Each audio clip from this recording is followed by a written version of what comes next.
remains incredibly personal to me and to the entire community. This tragedy, the very real threat to democracy of our nation, escaped that day. I think we realize it was entirely preventable. But because of failures by the Secret Service, the shooting was not prevented. Just last week, Acting Director Rowe said his own agency showed complacency. The day of the assassination attempt, crooks scouted and identified weaknesses in the Secret Service's security plan using both a drone and a rangefinder. Had security vulnerabilities not existed, it is entirely plausible he might not even have attempted the shooting and would have returned home. Unfortunately, we will never know for sure. What we do know is that the documents and testimony point to several fundamental failures on July 13th, in the days leading up to the rally. It was not a single mistake that allowed crooks to outmaneuver one of our country's most elite group of security professionals. There were security failures on multiple fronts. To date, our investigation has identified three key factors. First, Secret Service planning, or perhaps more accurately, their failure to adequately plan created confusion among the agency's law enforcement partners. The Secret Service was not assertive on key decisions, like the placement of some of the units and delegating responsibilities.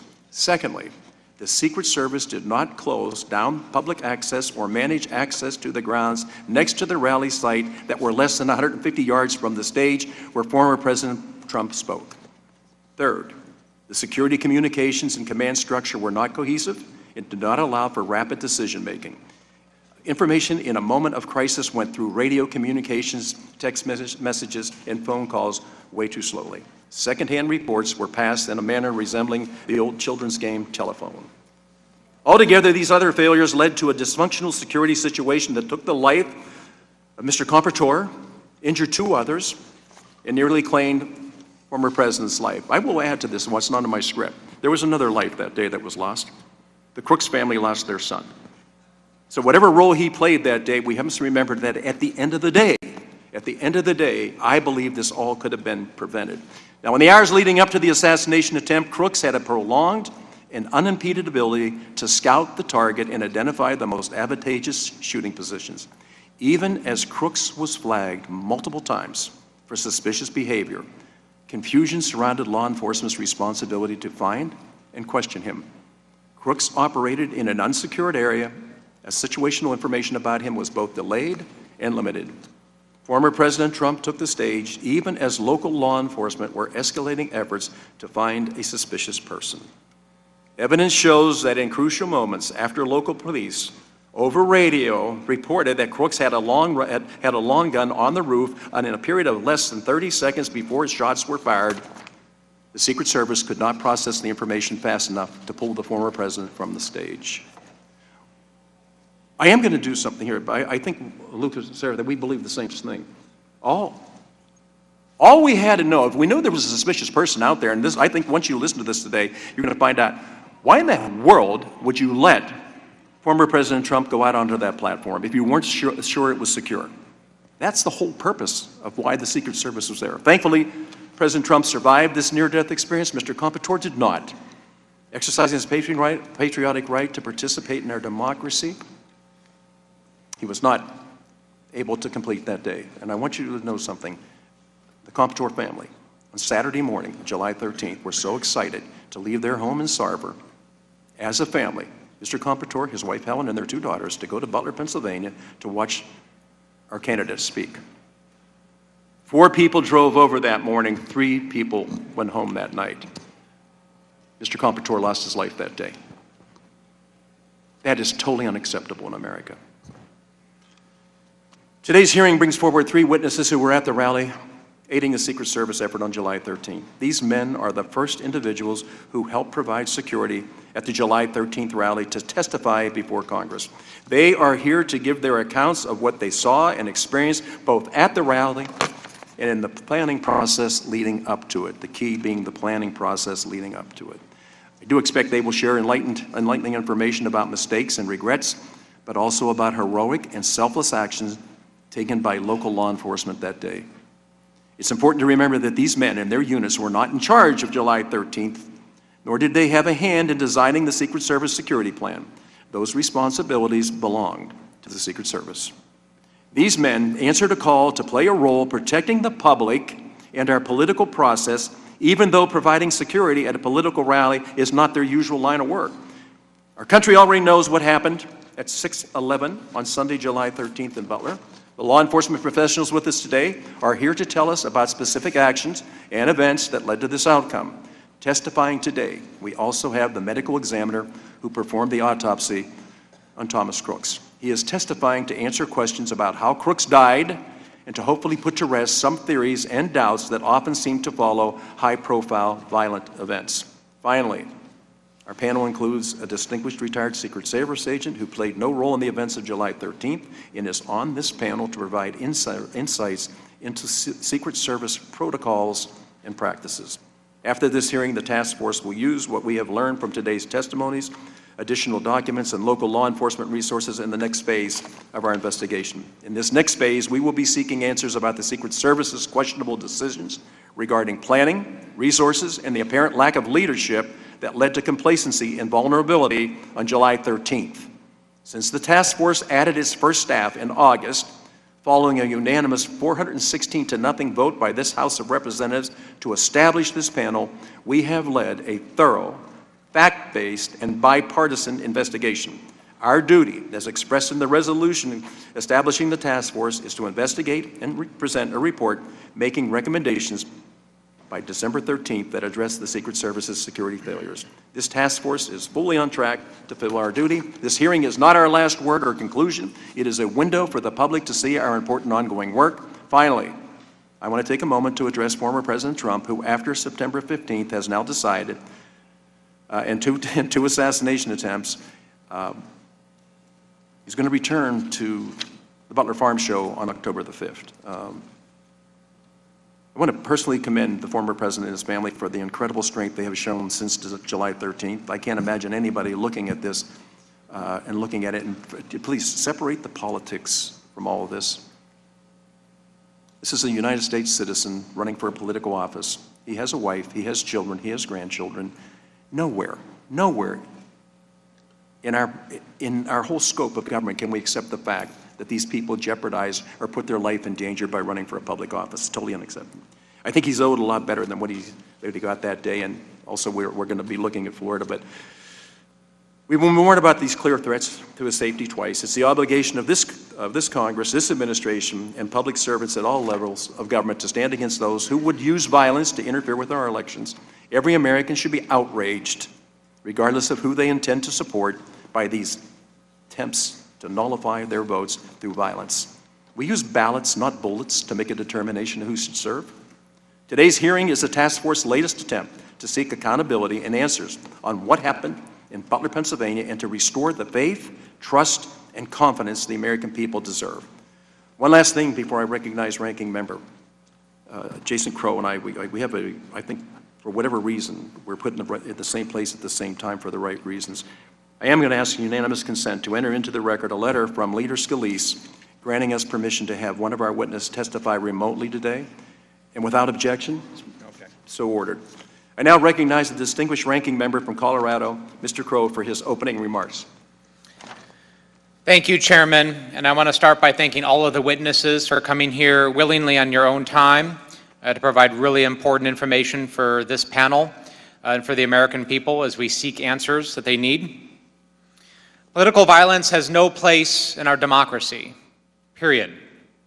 We must be united in our belief as Americans, not as Republicans or Democrats, that political disagreement is settled through rigorous debate, not violence. That is why this task force's investigation and today's hearing are so important. Since the establishment of this task force just 2 months ago, I have worked closely with Chairman Kelly to ensure that this investigation is and remains bipartisan. The members of this task force and our staffs are coordinating closely to ensure that we establish the facts of the security failures of July 13th so that we can help ensure that those failures never happen again. It is our hope that today's hearing will provide the public with critical insight into our progress. The Secret Service is a critical dual mission. First, the protection and investigations to ensure the safety and security of protectees, key locations, and events of national significance, and the investigation of crimes against the U.S. financial system committed by criminals around the world. Its protection mission operates, by the Secret Service's own admission, on a zero-fail mentality, as it must. While numerous other state and local law enforcement agencies were present leading up to and during the July 13th event, the Secret Service is ultimately responsible for the safety of its protectees, a mission that the Secret Service has had full-time since 1902. It is clear that the Secret Service failed on July 13th. It is also impossible to ignore, however, the fact that the world has changed dramatically since the Secret Service first took over full-time presidential protection in 1902. Political events are bigger. There is a significantly greater number of protectees. Access to information about protectees' movements are more accessible to the public. Times have clearly changed. The Secret Service must be expected to accomplish its zero-fail protection mission without any errors. But Congress must also ensure that the Secret Service has the resources it needs to accomplish that mission. It has become apparent since July 13th that the Secret Service is stretched too thin. It takes years to create a Secret Service agent qualified to protect the president or a former president. Right now, there are simply not enough Secret Service agents. As a result, the Secret Service must rely heavily on Department of Homeland Security agents and other federal agencies whose responsibility may not primarily be personnel protection. The Secret Service also relies heavily on local and state law enforcement, particularly with large-scale events like July 13th. In the first part of this investigation, it has become clear that local law enforcement played a critical role in security on July 13th, and efforts by individual local law enforcement officers may have saved lives and prevented a far greater tragedy. It is also clear, however, that the communication between the Secret Service and local and state partners was disjointed and unclear. For example, there was no single command post for all law enforcement on site to receive and relay information. Given how critical the partnership is between the Secret Service and local and state law enforcement agencies, clear lines of communication are crucial. The Secret Service must do better. This task force has a solemn, urgent responsibility: uncover the failures and help stop them from being repeated. The American people deserve clear answers about what happened on July 13th.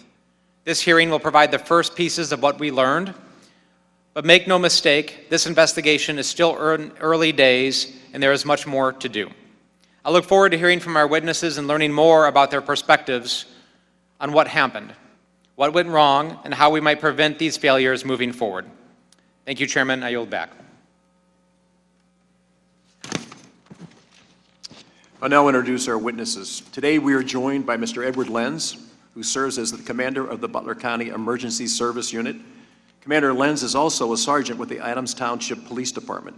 On July 13th, while working for Butler ESU, Commander Lenz was stationed in the local command post at the campaign rally site. Next, we have Mr. Drew Blasco, who is a patrolman for Butler Township Police Department. Patrolman Blasco is also a sniper team assistant leader for Butler County ESU. On July 13th, while working for Butler Township, Patrolman Blasco was stationed with a Secret Service agent where former President Trump's motorcar arrived. Our third witness is Mr. John Harold, who is a lieutenant for the Pennsylvania State Police. Lieutenant Harold was the officer in charge for the Pennsylvania State Police on July 13th. Next, we have Mr. Patrick Sullivan, who has served over 40 years in federal law enforcement. He began his career at 18, working for the FBI. Then he joined the Secret Service as a special agent, where he served 23 years, retiring as a supervisor. Though he is retired and was not present on July 13th, he served on the Secret Service Presidential Protection Division for 4 years and conducted numerous advances, both domestic and foreign. His expertise will be helpful in context of how the Secret Service works with local law enforcement to ensure the safety of all protectees. Last but not least, we have Dr. Ariel Goldschmidt testifying remotely. Dr. Goldschmidt is the Chief Medical Examiner for the Allegheny County Office of the Medical Examiner. Dr. Goldschmidt conducted the autopsy of the would-be assassin, Thomas Matthew Crooks. We appreciate all of you for being here today. Before recognizing the witnesses for their testimony, I would like to remind them that their oral testimony is restricted to 5 minutes in length, If you see the light turn red in front of you, it means your 5 minutes have concluded, and you should try to wrap up your testimony as quickly as possible. Will the witnesses please stand and raise their right hands?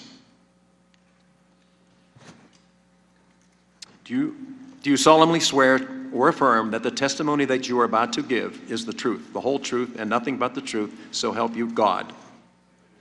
Let the record show that all the witnesses answered in the affirmative. I now recognize Commander Lenz for his 5 minutes opening remarks. Commander, thank you for being here today.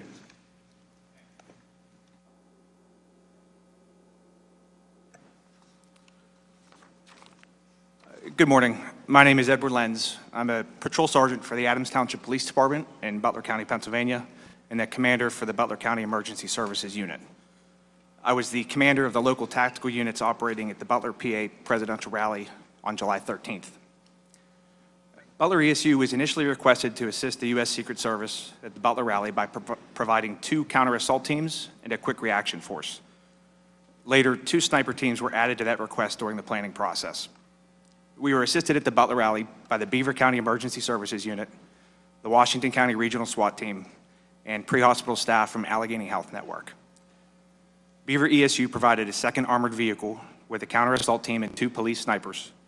Washington Regional SWAT provided 4 tactical operators and 2 police snipers, and Allegheny Health Network provided an EMS physician and a paramedic to assist the tactical EMS providers already embedded with our teams. Across the 2 counter-assault teams, the quick reaction force, the 3 sniper teams, and support personnel, we provided a total manpower of 44 persons, exceeding the number requested by the Secret Service.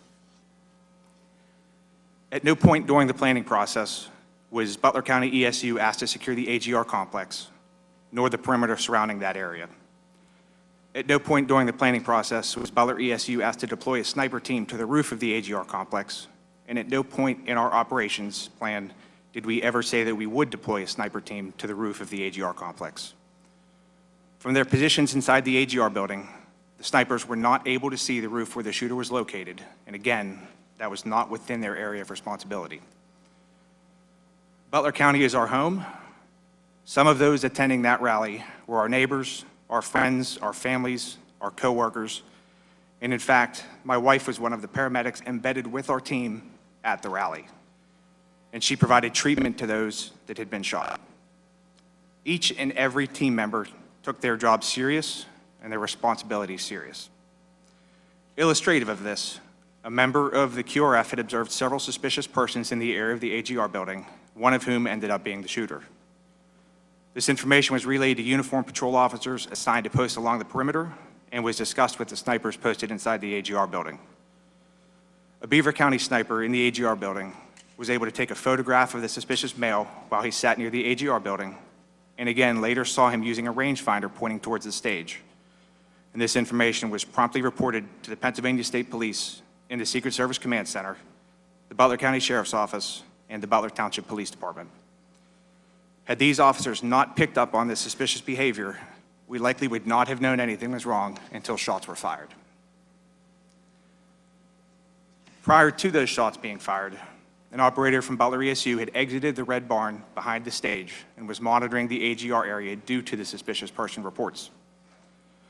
When shots rang out, he was able to quickly identify where the shots were coming from. He observed the shooter, he shouldered his rifle, he acquired his target, and he fired 1 round at the shooter, which caused the shooter to recoil and briefly fall out of sight. He did this less than 6 seconds after shots began, using his short barrel M4 platform rifle chambered in .556 with an EOTech weapon sight at a distance of approximately 110 yards. He remained on target, prepared to engage with additional rounds, and as the shooter slowly came back into sight, a Secret Service counter sniper fired a round striking the shooter, ending the active threat. No other rounds were fired by the shooter after he was engaged by the Butler ESU operator. Since July 13th, we have cooperated with multiple investigations, and our members have been interviewed by the Pennsylvania State Police, the FBI, the Senate Homeland Security and Governmental Affairs Committee, the Secret Service Mission Assurance Investigators, the Homeland Security Independent Review Panel, Senator Grassley's office, and of course, this House Task Force. We have done so without subpoena, and I am here today without being subpoenaed. Butler County ESU has nothing to hide, and we will continue to cooperate, as I believe the American people deserve the truth. The events that occurred at the Butler rally are nothing short of a tragedy. Evil will always be a threat, and we must continually review our own actions, adjust our operations, and constantly strive to achieve perfection, though we will never achieve it. Thank you. Thank you, Commander Lenz. I appreciate it. And I know how heartfelt this has been for you and how gut-wrenching it has been for you, because we talked right after this. That's the purpose of today's hearing. Local law enforcement has gone through way too much. So we're going to get to the bottom of it. The work you did today was exceptional. Thank you.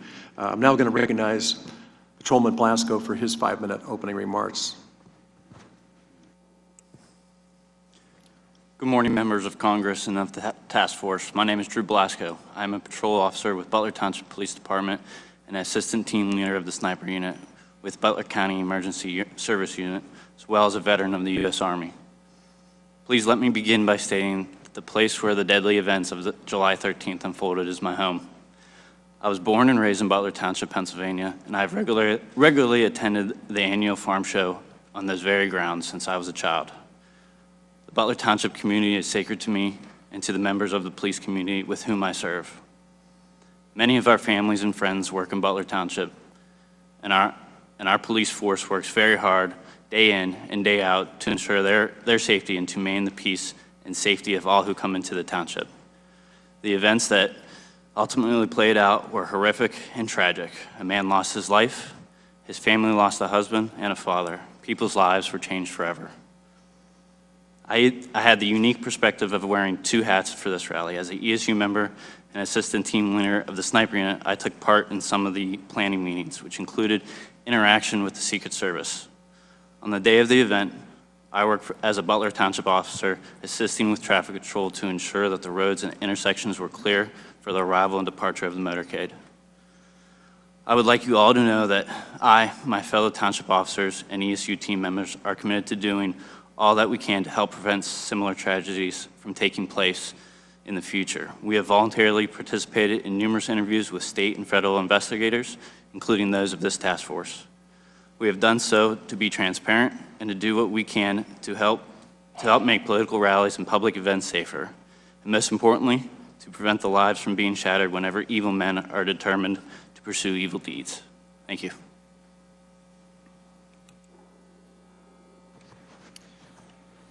Thank you, Mr. Blasco. Now recognize Lieutenant Harold for his 5-minute opening remarks. Lieutenant Harold. Chairman Kelly, Ranking Member Crow, and members of the House Task Force. I am Lieutenant John D. Harold of the Pennsylvania State Police, and I proudly entered the State Police Academy in 2005. And I have been a supervisor since 2013. I was the officer in charge of our personnel at the Butler Farm Show site on July 13th rally for former President Donald J. Trump. The officer in charge has overall supervisory responsibility for the PSP assets assigned to the detail, and I performed those duties, including visiting each PSP post to ensure the assignments were clear and they had adequate resources. I also took part in planning meetings for the rally for former President Trump with Secret Service and local law enforcement, as well as preparing PSP's operation plan for the Butler Farm Show site.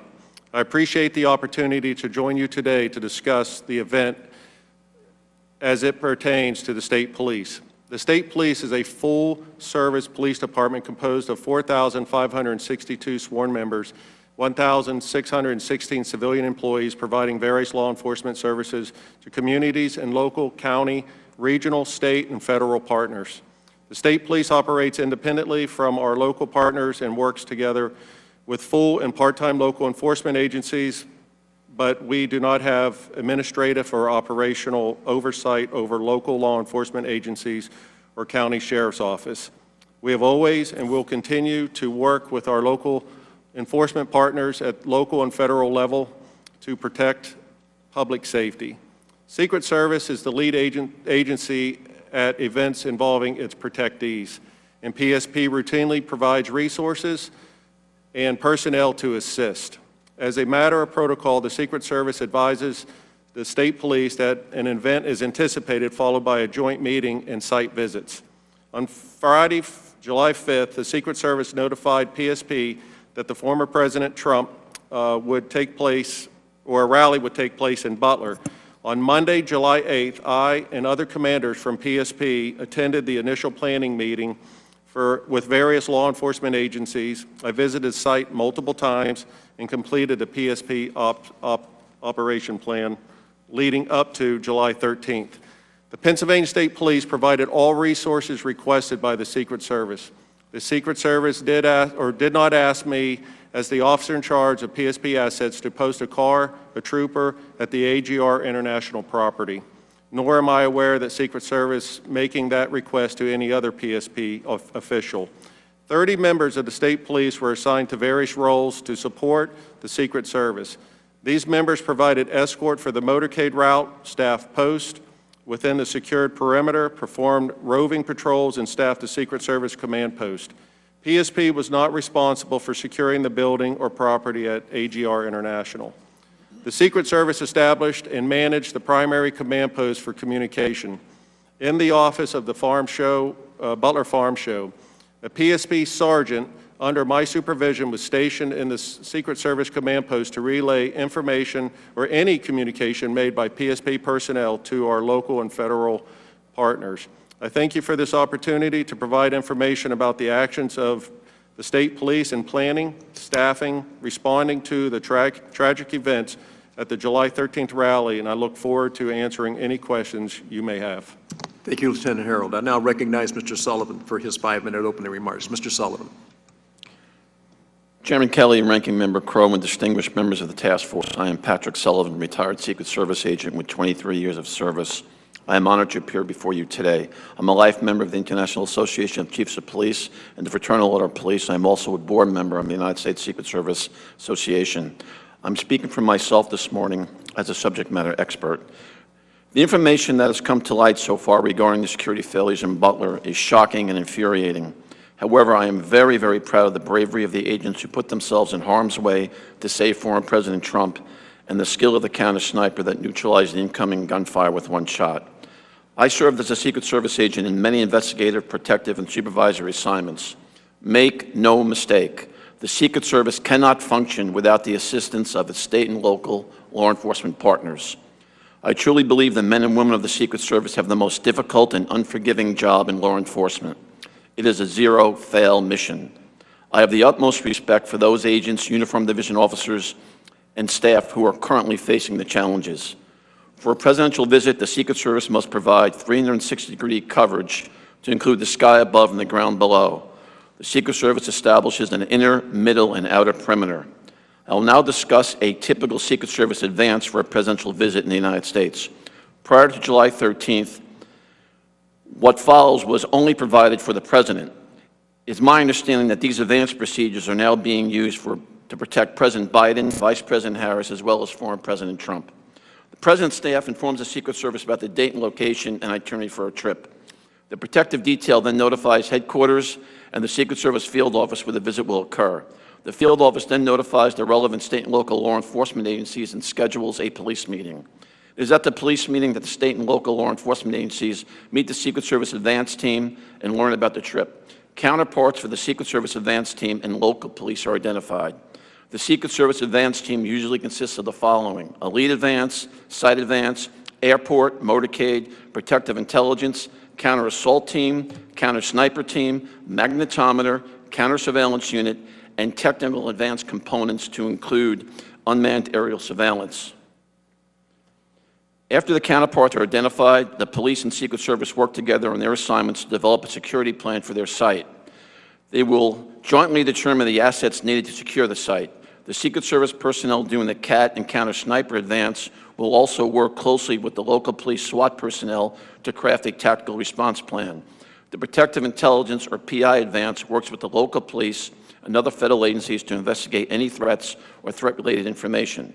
The site agent, in consultation with the lead advance agent, reviews the site security plan and presents it to the field office supervisor and protective detail supervisor for concurrence.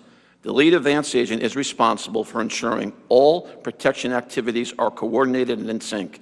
This includes ensuring all components communicate and respond appropriately during an emergency. Usually there will be one overall command post for the visit, with each site having a security room, a scaled-down version of a CP. The Secret Service lead and side agents do not have direct command or control of the state and local police officers. Off-the-record sites are handled differently than most on-the-record movements. The Secret Service does not know the President intends to visit a location until shortly before. The Secret Service will have a side agent conduct a brief advance to ensure that there are no apparent security concerns. Additional security measures are put in place after the President arrives. In closing, I would like to suggest Congress consider expanding the statutory authority of the Secret Service to ensure the agency can make the most informed decisions possible. The United States is facing a hyper-dynamic threat environment, and the Secret Service must be certain it is receiving all relevant threat information. The failure of most Secret Service personnel in Butler to be informed about the specific threat facing former President Trump stands out. Currently, there is no statutory requirement mandating federal, state, and local agencies must report to the Secret Service information concerning threats against the President or other protectees. There are agreements in place and memorandum of understanding to allow the transfer of such information, but no legal mandate to do so.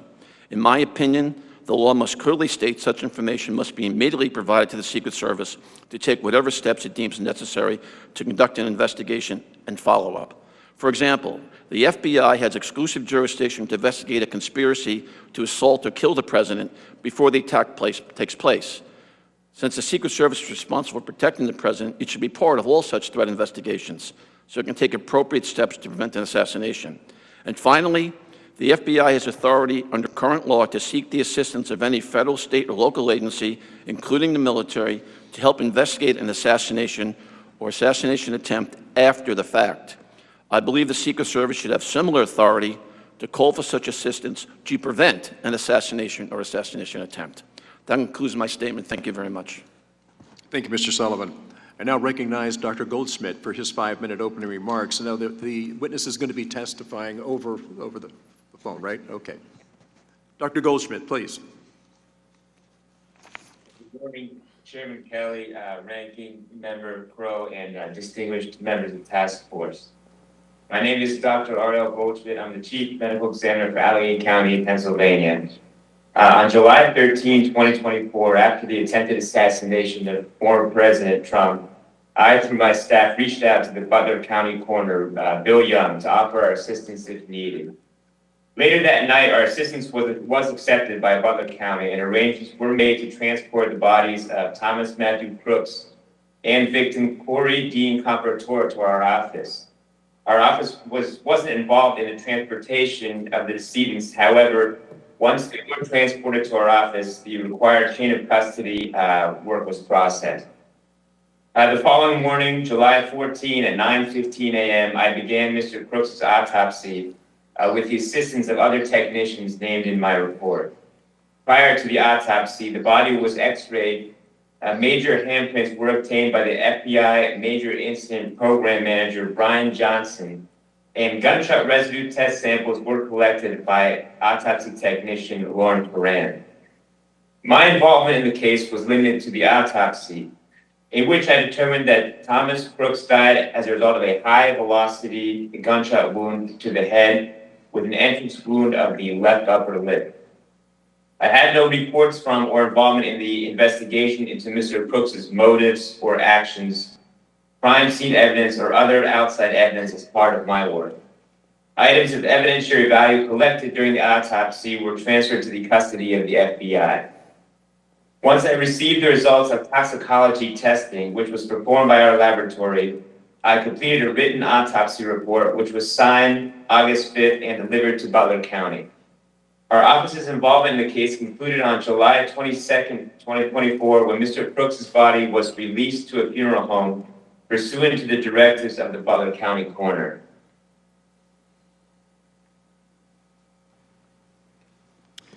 Thank you, Doctor. Now we're going to move to member questions under the 5-minute rule, and I'm going to recognize myself for 5 minutes of questions. First, we're going to show a video to get things started. The footage you are about to see is from this dash cam of a Pennsylvania State Police patrol car on July 13th. This footage has never been released to the public, and it has been edited to show relevant parts. The video, as you will see from the timestamp in the upper right-hand corner, begins at 18:08 or 8 minutes after 6 p.m. In the first 12 seconds of the video, you will see a figure circled in red crossing the roofs of multiple AGR buildings. This man is Thomas Crooks. You will then see the patrol car begin moving toward the AGR buildings, and we lose sight of Crooks, but about 19 seconds into the video, he reappears. Again, we have circled him in red before we lose sight of him at about 20 seconds later. Now, we cut the video for length so it picks up at about a minute and a half later at 6:10 p.m. and 38 seconds.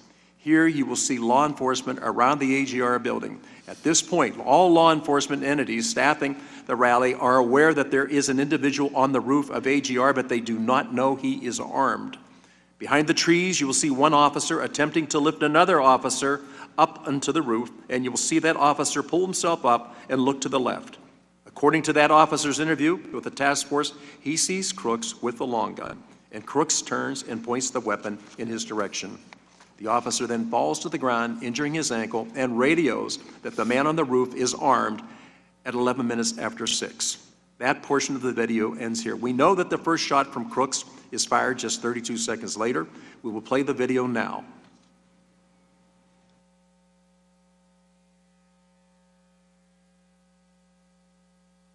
This will take about 51 seconds.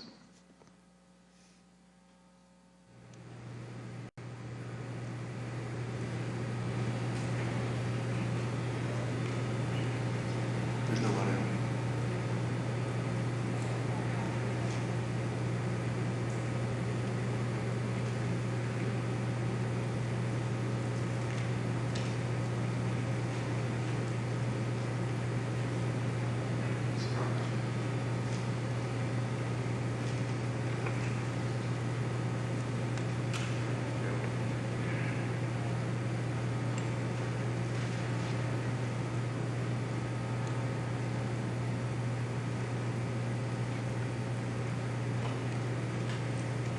I realize it's hard to see some of this, but so Crooks, as he makes his way across the roof, this is, by the way, a Pennsylvania State Police cruiser, and it has the dash cam. So you're able to see some things that nobody else was able to see, but I know it's difficult. Lieutenant Harold, I'm going to direct the first line of questioning to you, since this is state police footage. Footage and evidence show that Crooks was on the roof of the AGR building for over 3 minutes before shots were fired. Lieutenant Harold, please describe those few minutes leading up to the shots fired from your vantage point. My position when the shots were fired, I was behind the stage. I can't answer to any questions regarding Mr. Crooks on the roof because I did not have that information. I was behind the stage. It was very loud, and if it was transmitted over our portables, I did not hear that.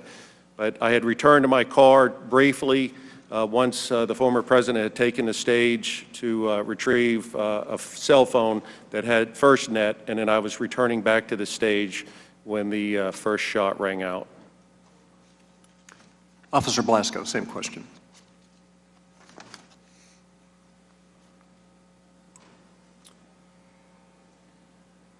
At that time, I was at Brady Paul, and I was working my way over to the AGR building to assist other Butler Township units with looking for Crooks. As I got to the water tower, I parked underneath the water tower and began to make my way to AGR. That's when the shots rang out. Thank you. Commander Lenz, you were reportedly the first person to call out shots fired over the radio. Were you aware that someone was on the roof or that he was armed prior to the shots being fired? Also, please describe those few minutes leading up to shots fired from your vantage point. For the first two questions, yes, I was aware through radio traffic that there was somebody on the roof and also that he was armed. The first report that there was somebody on the roof came on a different radio channel than the tactical units were operating, which would be PD Ops 3, and that transmission at 18:08 and 20 seconds is somebody's on the roof. At 18:09, I made a phone call to the PSP sergeant in the Secret Service Command Center and relayed the information that there was a suspect on the roof of the AGR building. There was some additional radio traffic from the Butler Township police units, And at 18:11:03 hours on that PD Ops 3 channel, again, not the channel the tactical units were operating, is the Butler Township unit that reports he is armed. I believe he says, "I see him, he's laying down, and he has a long gun." So my actions for that, at that point, the gentleman on the roof clearly is a threat, and I radioed to our quick reaction force to deploy them to the AGR complex to begin to address that threat. Prior to me finishing that radio transmission, you can hear the shots being fired through my open microphone. Okay. You know, I have a problem going back to the actual sighting of Mr. Crooks more than once, and way before 11 minutes after 6. I think that one of the things is the panel has heard from different people at different times is of the thousands of people that were on the grounds that day, there is repeatedly one person that keeps standing out in the back and forth, all the different communication. And it is, in fact, Thomas Crooks that they're talking about. So we knew there was somebody that was very suspicious. We also knew there was somebody that we weren't able to actually come in contact with, and we kept losing contact with him. We saw him with a rangefinder. We saw him doing things that were not probably in line with what people go to a rally for. And I think that I'm constantly going to be wondering at what point did somebody say, we're not sure the area is secure and safe? There's enough understanding before that. The way you all responded, I think, was incredible. I want to thank you for that, but I still can't understand, of all the different people that were on the grounds that day, thousands of people, there's only one consistent person that they identify, and it is ultimately the shooter. So I don't believe the grounds were safe and secure that day. I'm just trying to understand is what it was or what it would have taken for somebody to say, keep Mr. Trump inside until we clear this up. Well, Commander Lenz, because you and I have had not just minutes but hours together, and a couple of days we'll be going a deep dive to what happened. Do you feel that the Secret Service adequately prepared you and your men for July 13th? I believe I can answer the tasks that they had given us, which would be to provide 2 counter-assault teams, 2 sniper teams, and a quick reaction force. We were certainly prepared for the missions that they had given us. There were additional things, obviously, that probably needed covered, but they never asked us to do that. They never tasked us with that. So given what they specifically asked us to do, we were certainly prepared to do that. Okay, so you did what they asked you to do. But looking back at it now, the question is, did they clearly identify what it is that they expected of you or what you could have been responsible for? Mr. Blasco, same question. So I took my direction from Commander Lenz, and of the things that we were asked to do from my direction from Commander Lenz for the pre-planning stages for the sniper teams, I would feel that I did what was requested of me from Commander Lenz. Okay, so hindsight's always 20/20. Looking back on that, do you think you were adequately prepared for what it is that ultimately happened? There's always things that you think that you can do better, but with the information that we had, I believe that we did the very best that we can, or we could. Lieutenant Harold, you feel the Secret Service adequately prepared you and your men for the event? The Secret Service, after meeting with them at the site and going through what they requested PSP to do, was primarily the security of the farm show inside the fence line. So adequate troopers, I had 30 troopers inside that fence line once the motorcade arrived. And I feel that with them being the lead and we were in a request assist function, we provided what they asked for and we secured the inner perimeter of the farm show grounds. Yeah, I think with local law enforcement, I think you did everything that you were tasked to do that day. But looking back and looking at the game films and say, you know what, there probably were other things we should have been clued in on from that. Just to ask all of you, when did you first meet with Secret Service and understand what your role was going to be that day? Looking at July 13th and working backwards from that Friday, Thursday, Wednesday, Tuesday, when did we get together to find out what we should do that day?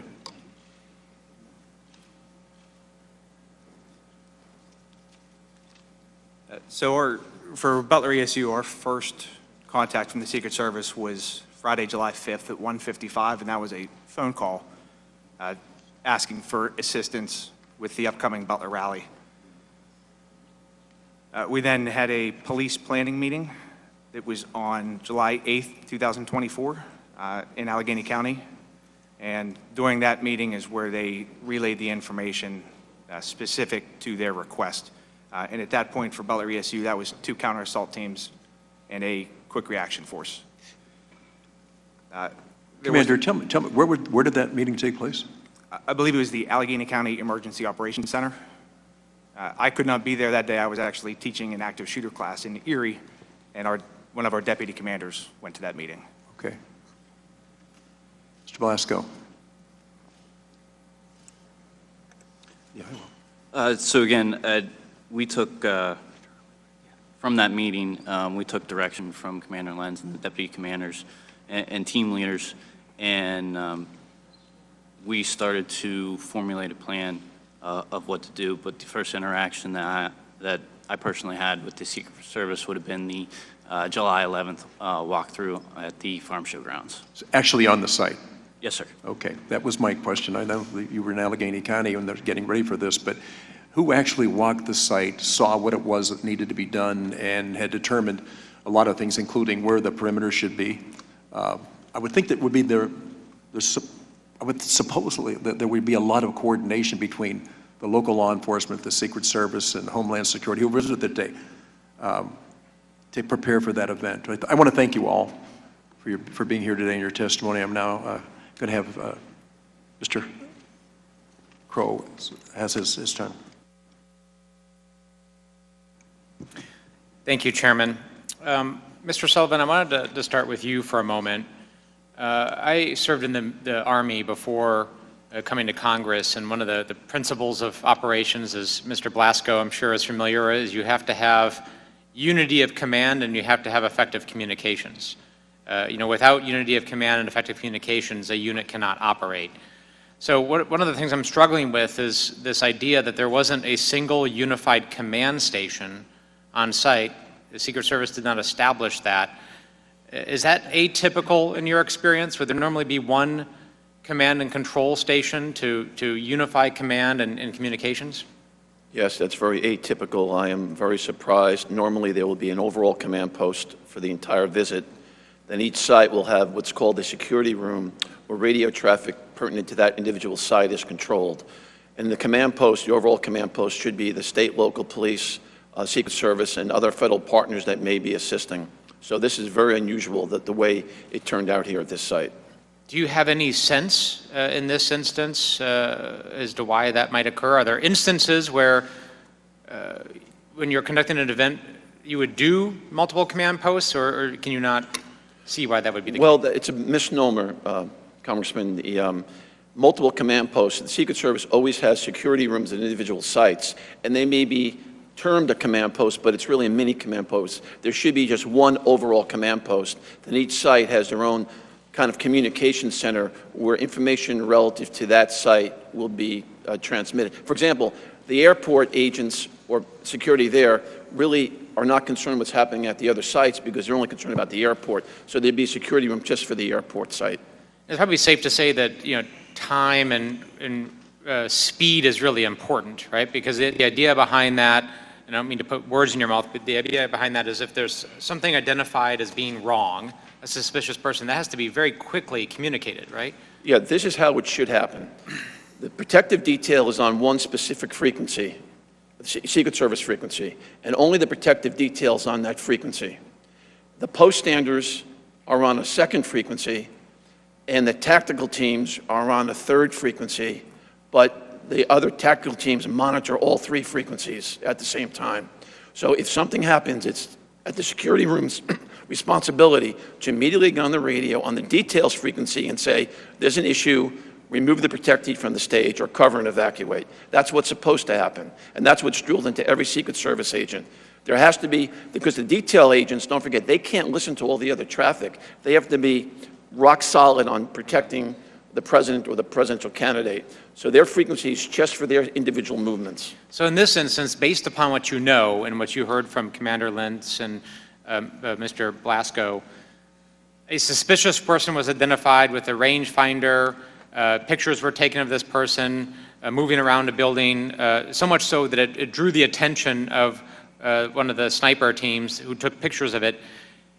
If that information had been effectively communicated to the FBI, or if the FBI, I guess to rephrase that, had set up a communication system and a command post to receive that information, would that have been a situation where you would say the protectee shouldn't go on stage until we resolve this? Congressman Crow, you mean the Secret Service, not FBI? Yeah, I'm sorry, yeah, Secret Service, right. Yes, sir. What should have happened, in my opinion, is when the suspicious person was identified, the detail leader and the shift agent should have been told there's an issue, we're working a suspicious person. And then at that point, it was probably would be inappropriate to remove the president from the stage, but the detail leader should know there's an issue, I may have to react quicker. So at a minimum, when there's a suspicious person, the detail leader and the shift agent should be told there's an issue. And in your experience, have there been situations when you've been on service as a Secret Service agent where that has come up, where you've had to, pause an event or respond to something until it's been addressed? Yes, that has happened during my career. I've never had a dramatic situation where we had to remove the president from the stage, but we've had situations where the shift agents are told, we got a situation, there's a suspicious person in the front row. And then you have to mitigate that. Usually the protective intelligence team will then come, take that person and conduct an interview, remove that person from the rope line, as an example, and you don't have to take the president off stage or interrupt the president's movements. I want to turn briefly to the effective deployment of snipers. So Acting Director Rowe explained to this task force that it is best practice for the Secret Service to position counter snipers from the vantage point of the protectee looking out. And in fact, in this situation, that is where the Secret Service sniper teams were. They were sitting above the platform looking out. The employment of the local law enforcement, the Butler County ESU sniper teams, was outside looking in. So not looking at rooftops, not looking at lines of sight or lines of fire, but their mission, as they were told, was to look at the crowd, and a crowd of several thousand people, and to try to identify issues within the crowd. Is that atypical? I don't know, Mr. Crow, if that's atypical.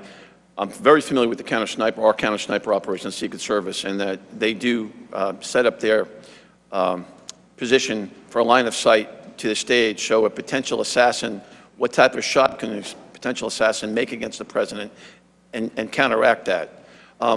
Generally speaking, the observation of the crowd is the responsibility of the poststanders or police officers that are posted in the crowd. Because the theory being, everyone in that crowd has already been screened. So it would be very difficult for someone to get a weapon inside the secure area already. So the idea that there would be, a gunman, not to say that it's not impossible, but there would be a gunman in the crowd, that a sniper at a distance would be able to identify and take an effective shot, seems very unlikely. It seems highly unlikely, in my opinion. Again, the threat at that point, from the counter-sniper perspective, is outside the perimeter, in the area that is outside where the magnetometers are set up. And that's the reason why you have the counter-snipers. Because the theory being, inside that perimeter, the people have already been screened, and to a high degree of certainty, there is probably no weapons inside the secure area. Thank you. Commander Lenz and Mr. Blasco, did that mission seem unusual to you, that you were outside looking in at a screened crowd? It did not. We didn't receive any direction from the Secret Service as far as how they wanted our sniper teams to deploy or what their actual mission would be. So our snipers on our normal missions, they deploy more as marksman observers. So what was your mission as you understood it that day? As we understood it, It was to deploy sniper teams to overwatch the stage, the crowd, the venue area where most of the people would be gathering. Mr. Goldschmidt, are you still with us? Yes. Yes. Great. Just one brief question for you. Was the autopsy that you performed, was that, in this case, was that a standard autopsy in your view? And what I mean by that, was there anything that stood out to you as unusual or different? Was there anything in the toxicology that stood out to you as unusual or different, or did it all appear to be a standard autopsy? It was a standard autopsy. The only thing that would be different was we did a little bit of extra toxicology testing with a heavy metal screening with a slightly elevated lead level. But other than that, the fact that there were FBI members and Pennsylvania State Police members present, it was a standard autopsy. And pictures were taken during this. It was documented. So, you know, any markings in the body, tattoos in the body, that would all be evident from your report? Correct. And so slightly escalated lead levels, but nothing else that stood out? That's correct. Okay, thank you. Mr. Chairman, I'll yield back. Thank you. Now I'm going to recognize Representative Joyce from Ohio for 5 minutes. Mr. Joyce. Thank you very much, Chairman Kelly. Lieutenant Harold, a lot of discussion, I think, will take place today about the advanced planning that took place. And my understanding is that from your testimony here was that you were involved in most of those day-to-day meetings leading up to this event and at the event with the Secret Service. Is that correct? Sir, yes, sir. And so could you go through that, like, on what was the first day you met with them, and then what did you discuss? And did the Secret Service, to your understanding, when they come in and take over a site, they're in charge of the site, and then they're helping, you are assisting them, and they're telling you, you tell them where people are going to be, the local folks where they're going to be, and they're basically in charge and know all those things ahead of time, where everyone's supposed to be, correct? That's correct. Did you have the opportunity then to understand that when the Secret Service came in, they were telling the local folks, this counter sniper group, and I believe Mr. Blasco, that it was at the end of the day, it was the Beaver County sniper team that was in the HR building? It was both Beaver and Butler, sir. Okay. Did Secret Service ever talk to the Beaver County sniper unit? Not to my knowledge. And they were there that day in charge of this operation. Secret Service never talked to them? Correct. Thank you. So going back to you, Lieutenant Harold, the day of or day before the event, do you have a walkthrough with the Secret Service? I had 2 walkthroughs at the site. There was a walkthrough on Tuesday. It was just a brief to get familiar with the property. We went back to the barracks. We pulled up an image of the farm show on a smart screen TV. We drew the fence line, spoke a little bit. The main meeting at the site was Thursday, and it was with the same 3 Secret Service agents. I was with 2 other PSP commanders. We walked the site starting at the main gate. We went clockwise around and looking at my ops plan, wherever there's a dot or a number, that was a stationary patrol. And then basically when we got near the end and I had everything that they had requested, I was informed by my Area 1 commander that if we needed additional troopers that we could pull from surrounding troops.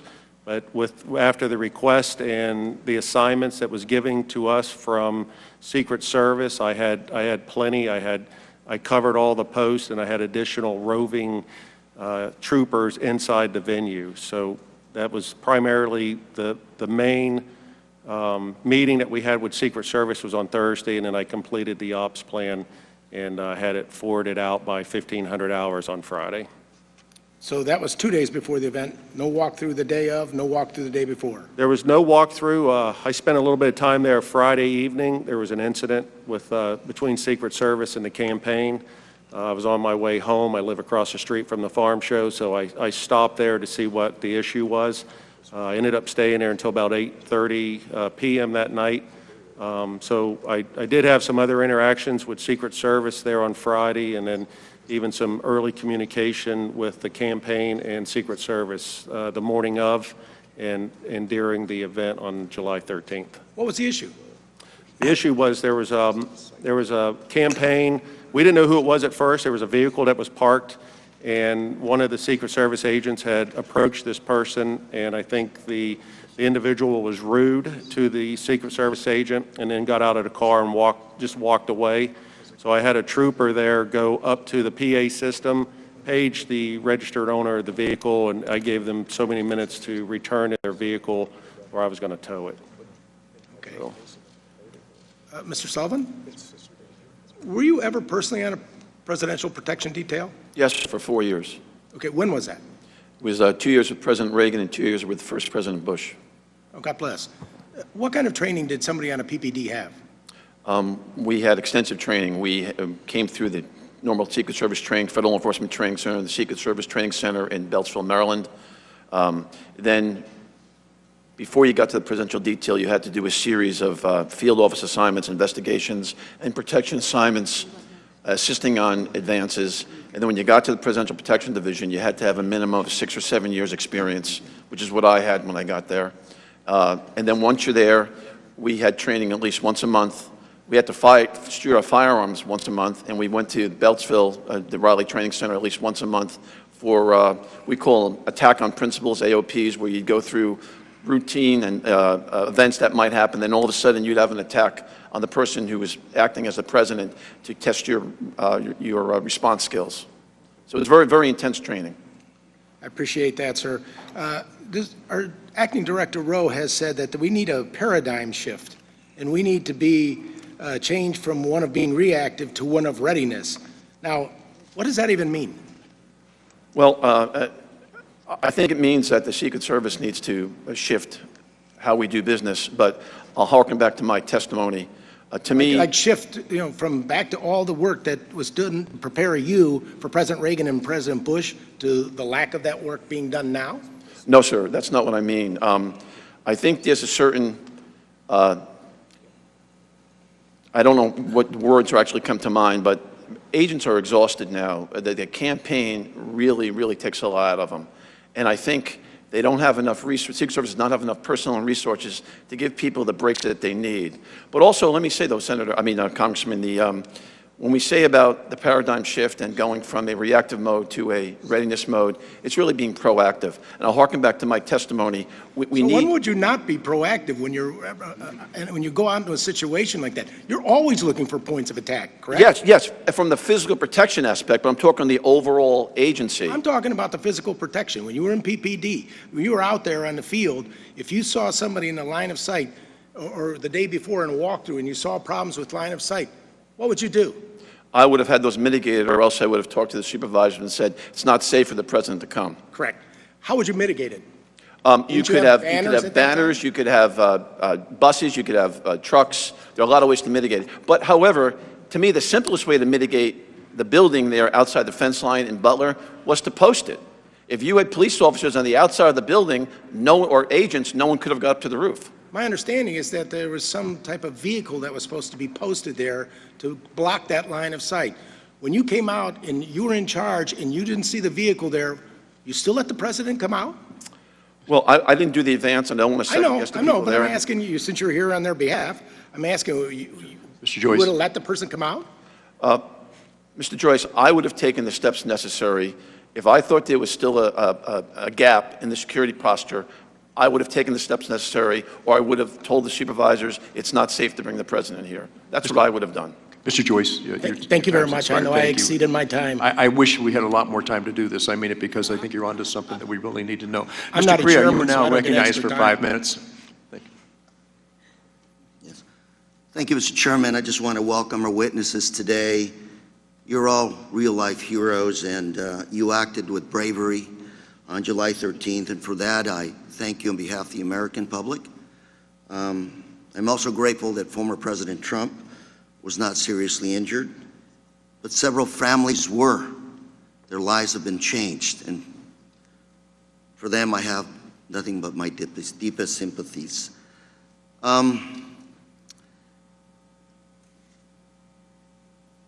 Mr. Sullivan, I want to turn to you first.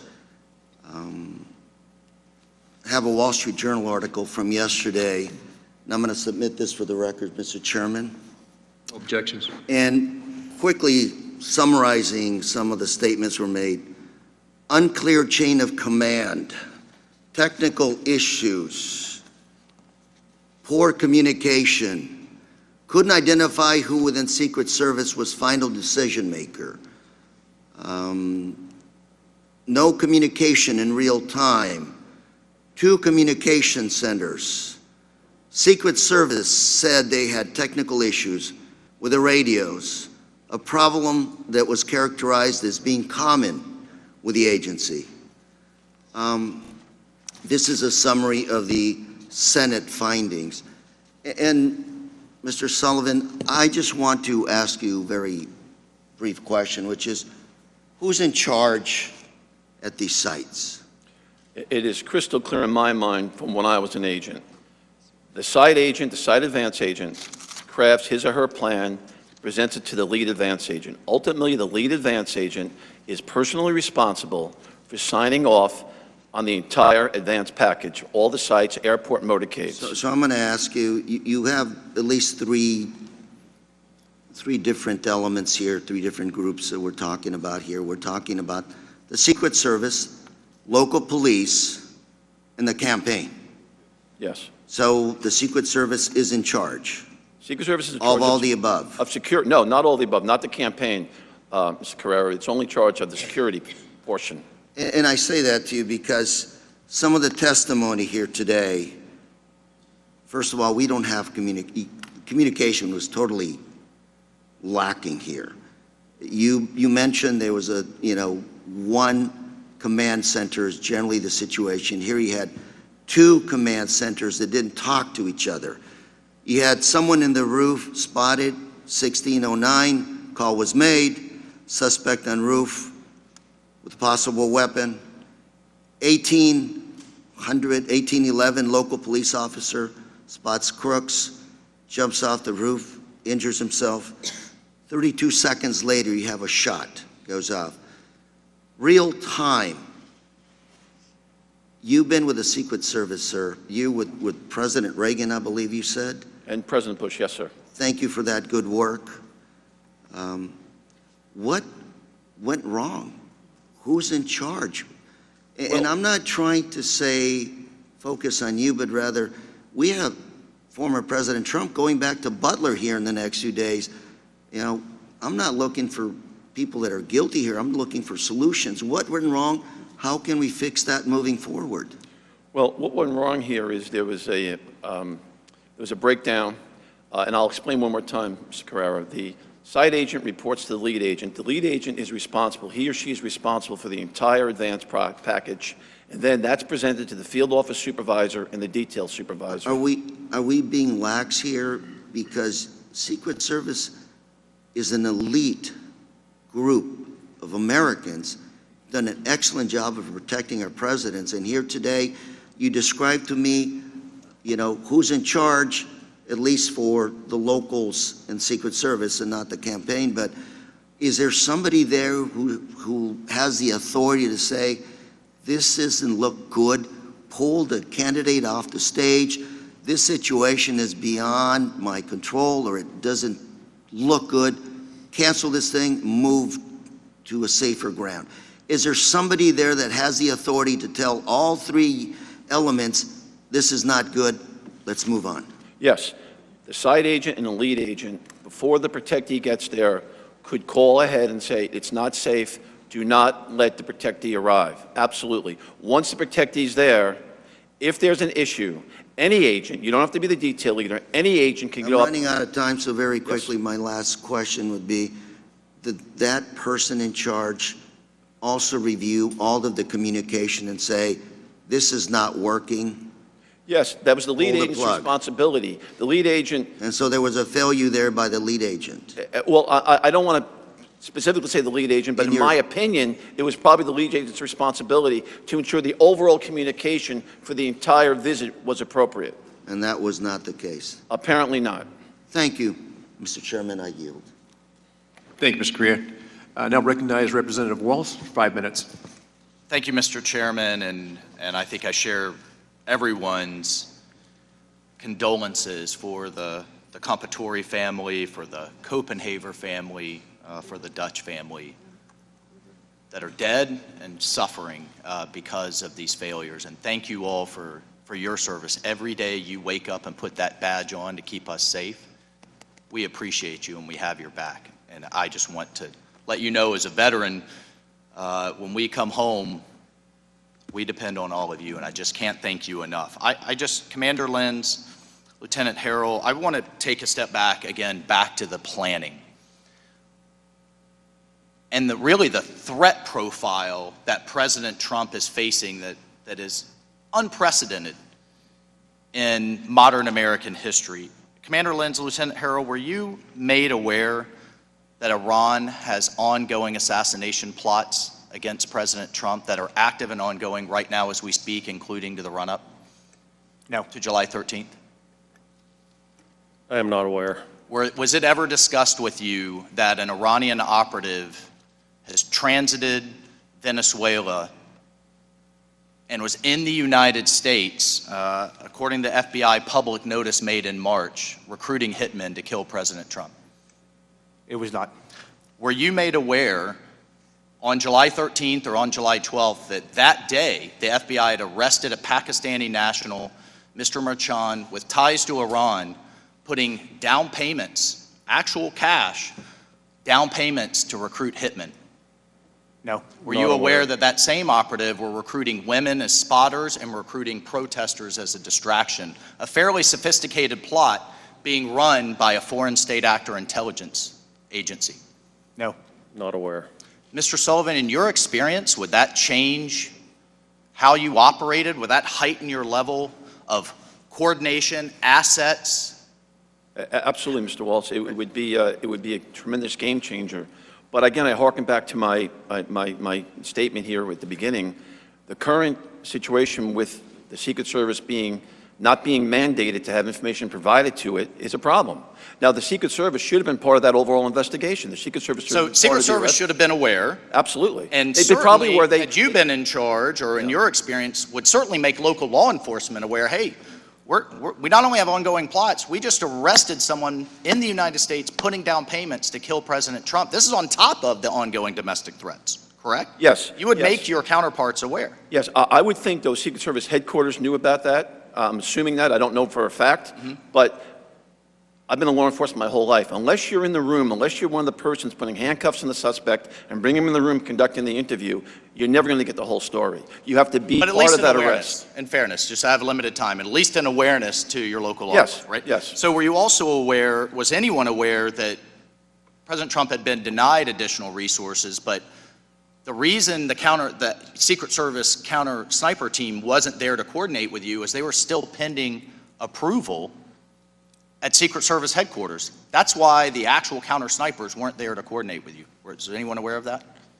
I was But not. that they would be coming, maybe you should sync up, coordinate? There was some discussion there, like I think it was on Thursday, that, because when you compare this to the 2020 rally, the Secret Service did not have a lot of the resources that was in Butler for 2020. And this event on July 13th, they seemed like they had a lot less resources. There was no CAT team. I don't think the CS team was coming at first. And, That's right. And early on, we had mentioned our CERT team, which is Special Emergency Response Team, utilizing them, but they felt that they were just needed in the motorcade. So it was clear, heightened threat, you're not made aware, a lot less resources from the service. In addition, in terms of Secret Service post standards, 12 were allocated to Dr. Jill Biden's event in Pittsburgh, only 3 allocated there, making them highly dependent on you all. And in my time remaining, Commander Lentz, you said you were not given any guidance to secure the AGR building. Can you just talk about that for a moment? So essentially the site and the advance said, locals, you guys got this. Good? And was there any back brief? Was there any put assets here, on the roof, inside, post standards, anything at all? So once we received our duties, so the Secret Service says, here's what we want you to do. And on Tuesday, I believe it was Tuesday, they did request some sniper teams from us, and later that day confirmed that their counter snipers were coming in. But there was no guidance as far as where they wanted us to be, aside from what those specific duties would be. The counter assault team leader was very good at making sure we knew what was expected. The counter sniper walked through with us at the planning meeting, so they knew where we would be. They knew what our plan was. They never requested a formal copy of our plan. This was all verbal, Correct. right? And you never got any written guidance of how many assets to put where? Correct. And it was our decision to place those snipers in the second floor of that AGR building. They were aware of that, certainly aware that they would be there, but there was no feedback or guidance that they wanted them there, that they didn't want them there. But really, by not raising an objection. And Mr. Sullivan, should that guidance have been provided? in your Absolutely, experience? absolutely. No question about it. And if you had had additional Secret Service assets, would you have put the AGR building within the protective perimeter and the see-through chain link fence that anybody could have approached within yards of the stage? Would you have put that inside the perimeter with additional resources? With additional resources, you could probably put that building inside the perimeter, but from my understanding, with the resources they had, the decision was made to put that building outside the perimeter. But it still could have been secured with post standers to prevent someone from getting on the roof. So this was a lack of resources decision from Secret Service headquarters. If they had had it, you would have done it differently. No, Mr. Walsh, I don't want to say that. I wasn't there, but if the Secret Service had the resources, it would have been easier probably putting that within the secure perimeter, and then everyone going into the building would have already been magged and screened. But, I mean, you have to take that on a case-by-case basis. Every site's different. But at this point, Thank you. you Mr. could go, Mr. Walsh. you could go up to that fence without being magged or screened. That's correct. Thank you, sir. Thank you, Mr. Chairman. Yes, thank you. Ms. Dean, you're recognized for 5 minutes. Thank you, Mr. Chairman, and I want to thank all of you for coming and being willing to assist us in trying to get at the facts of what happened, what went right, what went wrong. And I offer you my thanks for your service to community and to country, but I also want to say I'm sympathetic to your losses that day and the stress and trauma that it put on you and the entire community. I had the opportunity, I'm going to ask that the map be brought up. I and many others on this panel had the opportunity to do a site visit at Butler. Is that okay? Thank you. Oh, I'm sorry, you don't have to hold it. Excuse me 1 second. Where's AGR? Right here.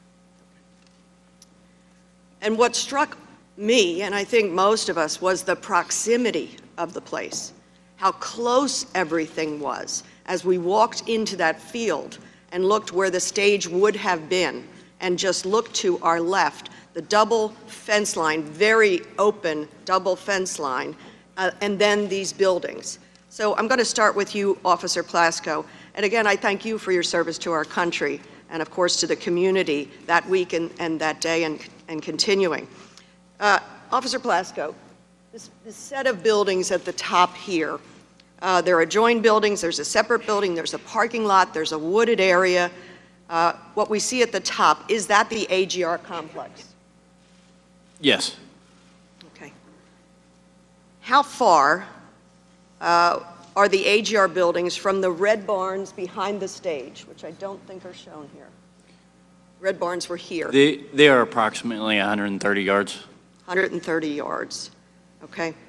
Is it your understanding that the AGR complex was left out of the secure perimeter by Secret Service and the plans in the rally, outside of that which was established by Secret Service? Yes, that was our understanding of it. You said, well, I know you were on the ground on the 13th in a patrol capacity, and your thoughtfulness of moving in so quickly is admirable to me. But you were there at the planning 2 days earlier, is that correct? Yes. On the 11th? Is it true that within minutes of joining the walkthrough on the morning of the 11th, you shared your concerns about AGR complex not being secure? Again, here's the top where Crooks was positioned and dies, and shoots from and dies. You shared your concerns about AGR complex. With whom and what did you say? I did share my concerns with the agents, from my understanding, that were in charge of the site that day. I explained to them that the snipers inside that building were overwatching the venue itself, and that the whole area, specifically the whole area leading up from the water tower, we had no vantage point from. We could see part of the building that Crooks was on, but we had no access or line of sight, I should say, to that area. And I asked the Secret Service members that we do not have the additional manpower to post anybody there, and I requested additional people to be posted there so there would be no access to those grounds. And what response did you get? That they would take care of it. They would take care of it? Yes. And did you think that meant they would put it within their secured perimeter? Whether they put it within their secure perimeter or they posted bodies, actual people there, that was my expectation of what was going to happen. And I want to point out, for the benefit of those who haven't been there, this is a fence line for the AGR property, is that correct? And it's a chain link fence, Yes, so you can see through it. yes, And this property, AGR property parking lot, was not locked down. People could walk in and did walk in, yes, including Mr. Crooks. This is another chain link fence, I believe, with just the grassy perimeter. yes. Did they say anything about posting an agent or blocking, making opaque that fence line or both fence lines? So we were told that they were going to post a opaque fencing along the line. In the military, I called it sniper fencing, but it's an opaque fencing that you can't see it. It's a green fence that what I know it to be, that all the way around the outside of the perimeter. Mr. Lieutenant Harold, can you talk about whether or not there was a discussion about posting vehicles along either of those fence lines? Farm vehicles, trucks, buses? On Thursday, well, even on Tuesday and Thursday, there was discussion about farm equipment that they were going to post. It was the campaign that was going to post farm equipment. And at one point, it was along the pond side of the stage, and then they were discussing about putting some farm equipment up above between the stage and the AGR building. So there was also a contact that was provided to the campaign about a resource that would be able to provide additional equipment to banners, trailers, some of the same equipment that was utilized in the 2020 rally. And so I had put the campaign in contact with this individual, so if they needed additional equipment along that fence line.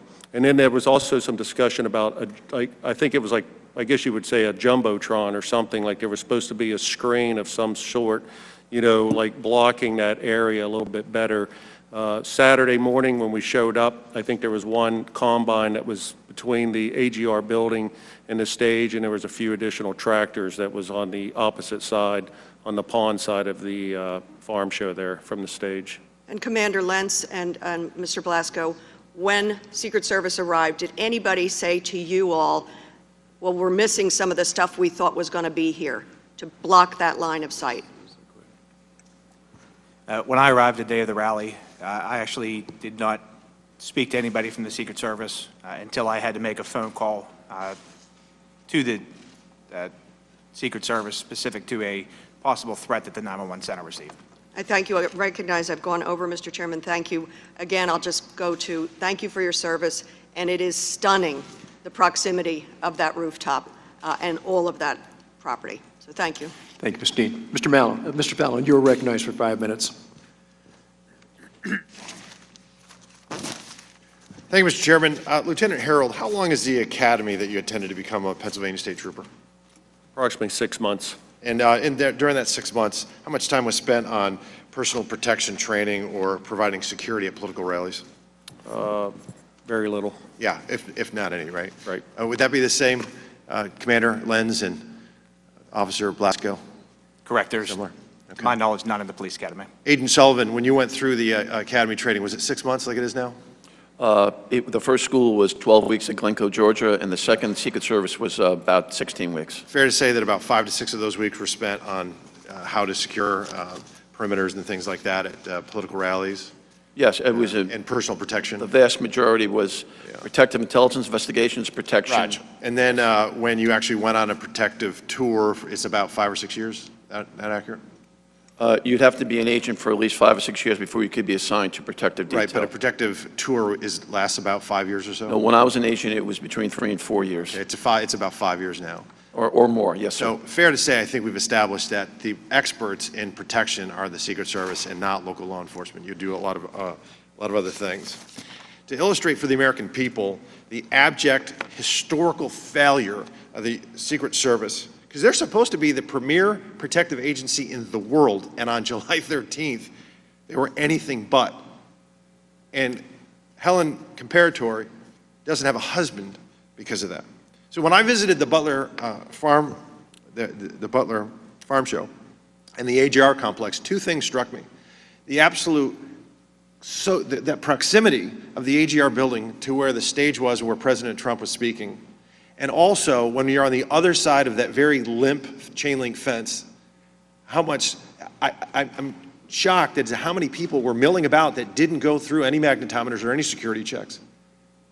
Officer Blasco, do you have any idea how many people were on the grounds that day on the AGR On the property? AGR complex? Yeah. From talking to the sniper units in the AGR building, they said there was approximately 150 to 200 people. Okay, so there were hundreds there. All right. And so, let me ask you this. Is the AGR property, it's outside the security perimeter, but there were hundreds of people 50 yards closer to the president than the shooter. We didn't know who they were. Commander Lenz, what's the highest structure in the direct proximity of the AGR building? The roof of the second floor of the AGR complex. But in the water tower. In the water tower, yes. The highest one. Did the Secret Service ask you all to post anybody up on the water tower? No, they did not. Okay. Would that have helped perhaps secure the area and mitigate the threat of the AGR building if we had somebody up there? I think it would help secure the AGR complex. Because you had a clear line of sight on it if somebody was up there, right? Correct. Yeah. But they didn't do that, did they? They did not. All right. Commander Lenz, as far as the walkthroughs, did the Secret Service perform a walkthrough with you all? They did. They did? On Thursday, there was a police walkthrough. Okay. And during that walkthrough, did they help you and advise you as to how to secure the AGR building? They did not. They did not. Lieutenant Harold? Our walkthrough was Thursday, and AGR building was not discussed. Wasn't discussed? Yeah, we were inside the fence line of the farm show, and we picked they picked their stationary post where they wanted troopers assigned within the perimeter, and the AGR building was never discussed. Okay, so we could have surrounded that building with, say, 8 or 10 officers, and it probably would have mitigated the threat the AGR building presented. Fair to say? Yes. And the Secret Service didn't ask you to do that? No. Okay. How about just clearing the area entirely? It's about 17 acres, but only about 4 or 5 of those acres have line of sight to where the president was speaking. Did they ask you to maybe put up some stakes around the perimeter, police tape, no trespassing? They asked you to do that? No, I knew AGR, I knew the parking was restricted that day. The business was not going to allow parking, but there was nothing, no other communication regarding the AGR. If the AGR property had been cleared with police tape and some, don't trespass and nobody other than law enforcement walking about, would that have helped secure the area and mitigate the threat of the AGR building presented? No, it would have, but I know that they were going to sweep the farm show, so I'm not sure if that area was swept by Secret Service or not. I have no knowledge of that. We know that there were hundreds of people that didn't go through any security checks that were milling about on that property that day. Outside the presented fence is a grave correct. threat, and we just got lucky in that regard. Yes, sir. Do you think that, I'd say, Lieutenant Harold again, were law enforcement stationed on the roof of the AGR building? Did the Secret Service ask you to put people on the roof? PSP was not asked to put anybody on the Okay. roof of the AGR. Commander Lenz, were you asked to put anybody on the roof? We were not. Officer Blasco? No. No. But if there had been law enforcement on the roof, probably wouldn't have had a shooter on the roof. Fair to say? True. Yeah.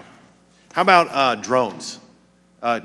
Agent Sullivan, to the best of your knowledge, were drones deployed that day to help mitigate the threat that the AGR complex presented? Mr. Fallon, having not been there, it's my understanding they weren't. The Secret Service had some technical issues with the drone. That's my understanding from public knowledge. Lieutenant Harold, if cameras had been placed on the AGR roof, would that have helped mitigate the threat? That would have. Where the Secret Service didn't place any cameras to your knowledge, did they? Not aware of any cameras on the roof of the AGR building. There's about 7 different ways the Secret Service could have secured that building. A 10-year-old looking at that satellite image could have seen that the greatest threat posed to the president that day outside the security perimeter was the AGR building and that roof. And a 20-year-old with a week's notice figured it out and outsmarted and outmaneuvered the entire U.S. Secret Service, and that is a shame and it's a stain on their agency. And the best way to prevent these from happening is you don't react to them, you prevent them in the first place. Mr. Chairman, I yield back. Thank you, Mr. Fallon. Ms. Mulholland, you're recognized for 5 minutes. Thank you, Mr. Chair, and thank you very much, gentlemen, for joining us today. I want to join my colleagues in thanking you for your service. I, too, served in the military, and so I'm enormously grateful for the safety and security that you provide all of us when we're home. My questions are going to be focusing primarily on communications and radio protocol, and so I'm confident or somewhat confident that I know to whom to direct these, but if you have any insider input into it, please feel free to chime in. I want to start with Mr. Sergeant Lentz. Understand that you are the commander of the Butler County Emergency Services Unit, and as commander, my understanding is you were in the local command trailer, along with your deputy commander and representatives from the Butler County Sheriff's Department and the Butler Township Police Department, as well as, of course, the emergency services on that day. Meanwhile, my understanding is that the Secret Service security room included representatives from the Secret Service, from the state police, and also from the Butler County Emergency Services. Just to start, is that a fairly accurate portrayal of who was where then? Yes. Perfect. Can you describe then some of the radio frequencies that were used by those various agencies? And I'll start with the Butler Police Department. What frequencies were they operating under? Sure. So the Butler Township Police Department was using a channel we call PD Ops 3, which was an operations channel just for the township units performing traffic control duties. The tactical police units, we were using PD Ops 4, and the sheriff's office was using the sheriff's operations channel. And my understanding there were also frequencies 1 and 2 for units that were not working at the rally as well. Is that correct? Correct. PD1 is for patrol units that would cover the southern part of the county, and PD2 would be the northern part of the county. And were local officers able to listen to other radio frequencies that day, other than the ones that you just outlined? No. So we were able to hear our Butler County channels only. And could you talk a little bit about the state troopers as well? What frequencies were they listening to? The only thing I can really speak to on the state police radio is we did have one in the county command post. It was a portable radio.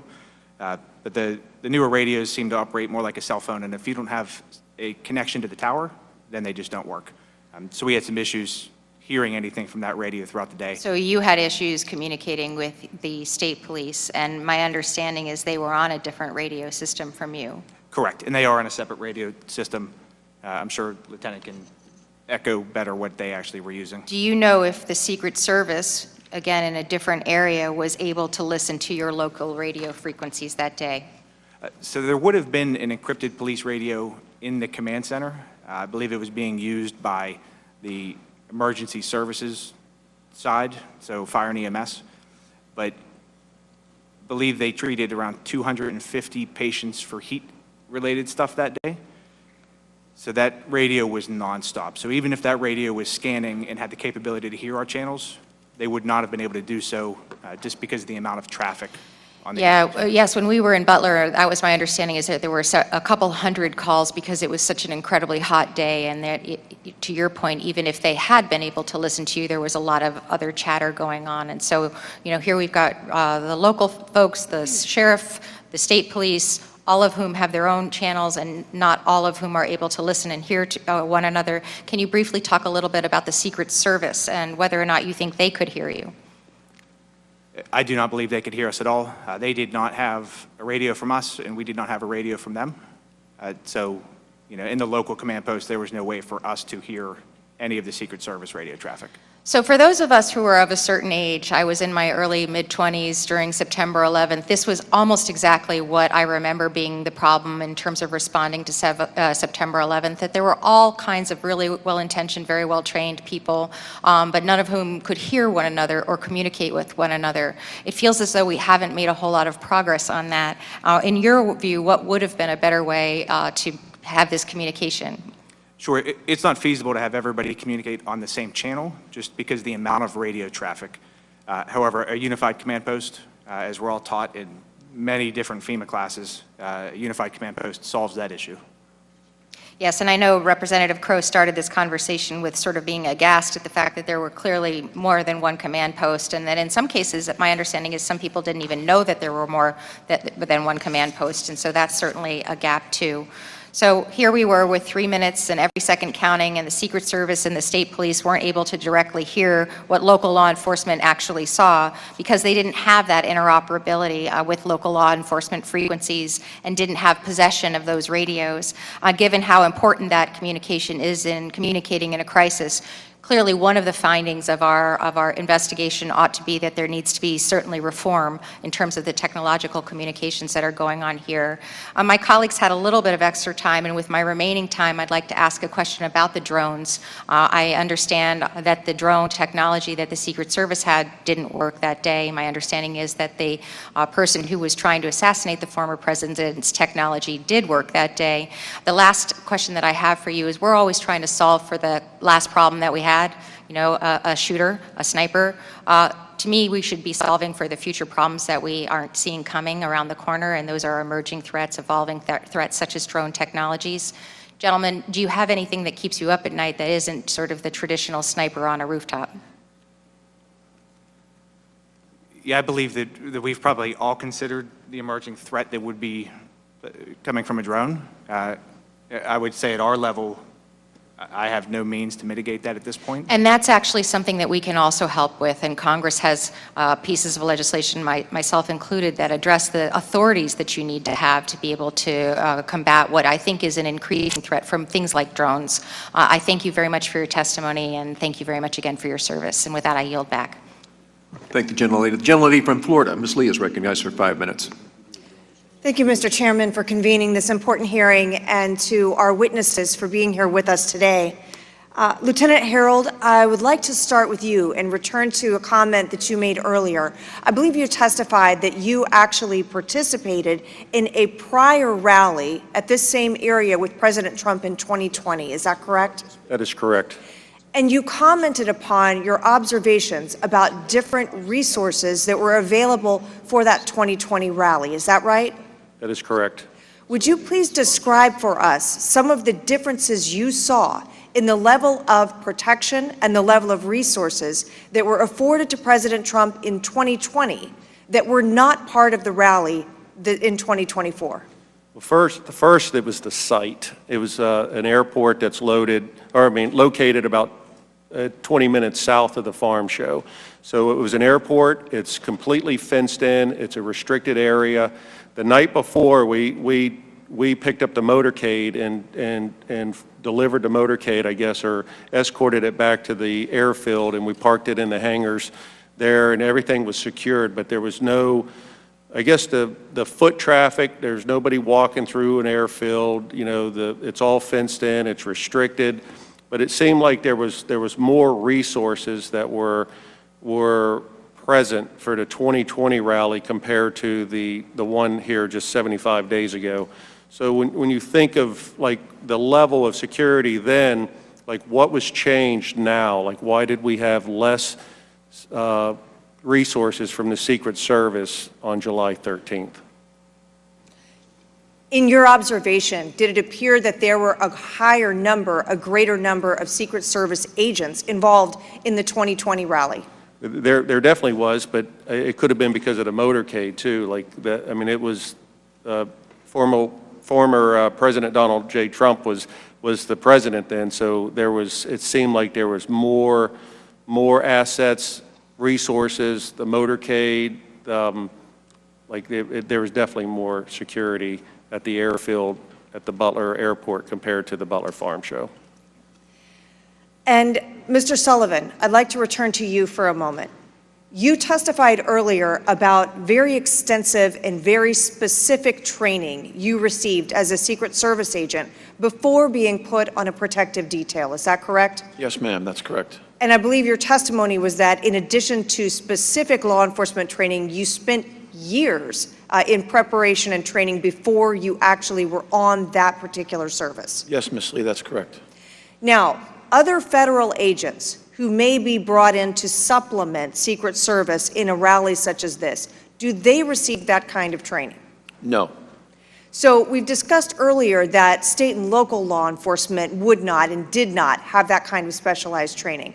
But to be clear, it is also true that other federal agencies don't receive that specific training, that specialized training either. Well, every agent that goes to the Federal Law Enforcement Training Center Criminal Investigative Training Program does get an introduction to protection. They do get some familiarity with it. And then before in the Secret Service, I'm no longer there, but borrowed agents from other agencies. When I was an agent, we used ATF, IRS, Customs. Now it's Homeland Security investigators. They are briefed, and they get a briefing and a familiarization with Secret Service procedures. But remember, though, the agents that are helping from HSI are not doing the advance. They're not making decisions on how to create the security plan. They're in a specific post with specific post instructions for that post. But would it be correct to say that Secret Service agents who are specifically assigned to a protective detail have far more extensive training in that specific type of service and law enforcement activity than would your counterparts at other agencies? That is 100% accurate, Ms. Lee, yes. And are there things in your observation about the particular rally today and the staffing associated with it? You touched earlier on how it's imperative to include state and local law enforcement, but are there particular things about this rally that you've observed that you think might have elevated and improved the security posture? Well, again, Ms. Lee, I wasn't there. I'm just acting on the information I've received in public knowledge. I think there was clearly mistakes made. There were decisions that were not appropriate in my opinion, and I'm really appalled at the communications plan, or lack thereof. I can't fathom how that would be acceptable, and it's absolutely not acceptable. Thank you. Mr. Chairman, I yield back. Thank you, Jim Lee. Representative Moskowitz, you're now recognized for 5 minutes. Thank you, Mr. Chairman. The assassination attempt against President Trump on July 13th was a chilling moment in our country's history. This task force is committed to ensuring that security failures on July 13th never happen again. We thank you for being here, gentlemen, to help provide the task force transparency and answers to the American people. There were a host of issues with planning and execution of the July 13th rally, including communications failures. I'm familiar with communications issues. As the former director of emergency management for Florida, I was the first emergency management agency to institute FirstNet for everyone in my emergency management agency and all of our CERT components.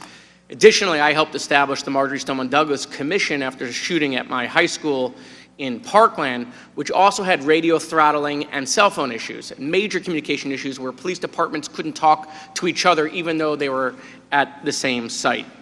Sergeant Lentz, were there cell phone issues on July 13th, and if so, what were they? There certainly were. As more and more people started to arrive, it seemed that cell phone communications started to fail. I do have my cell service through FirstNet, so throughout the entire rally, I was able to make phone calls and send messages. But even in the command post, we were operating a mobile CAD and also a mobile radio platform that didn't have enough signal to actually operate.